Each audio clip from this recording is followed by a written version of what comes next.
ओम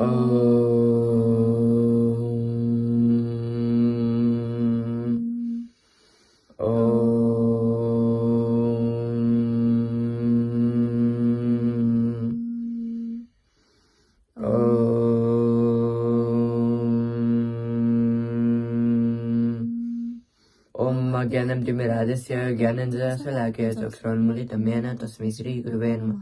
ओम नमो नमः सर्वेभ्यो सौभाग्यभ्यो नमः। मम नाम कृष्ण गौतम। मम नाम दृष्टि गौतम। आज हामी विश्व रक्तदान दिवसको बारेमा सानो चर्चा गर्न जाँदैछौँ। विश्व रक्तदान दिवस हरेक वर्ष जेठ महिनाको अन्त्यतिर मनाइने एक महत्त्वपूर्ण दिवस हो। यो दिवस स्वैच्छिक रूपमा रक्तदान गर्ने सबै रक्तदाताहरूलाई सम्मान र ध्यानवाद दिन मनाइन्छ। रक्तदान एक महान मानवीय कार्य हो जसले बिरामी, दुर्घटनामा परेका व्यक्ति तथा ठूला अपरेसन गर्नुपर्ने मानिसहरूको ज्यान बाँच्न महत्त्वपूर्ण भूमिका खेल्दछ। एकजना रक्तदानले दिएको रगत धेरैजना मानिसहरूलाई नयाँ जीवन दिन सक्छ। यो दिवसको मुख्य उद्देश्य रक्तदानको महत्त्वबारे जान चेतना फैलाउन र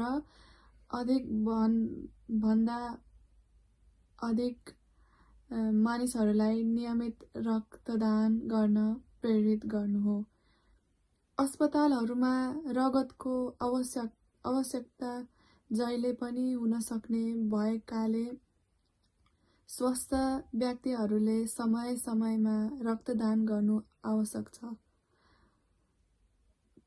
विश्व रक्तदाता दिवसले मानवबाट सहयोग र सामाजिक जिम्मेदारीको भावना बढाउँदै रक्तदान जीवदानको सन्देश सबैसम्म पुर्याउने प्रयास गर्दछ। रक्तदान गरेको रगत बनाउन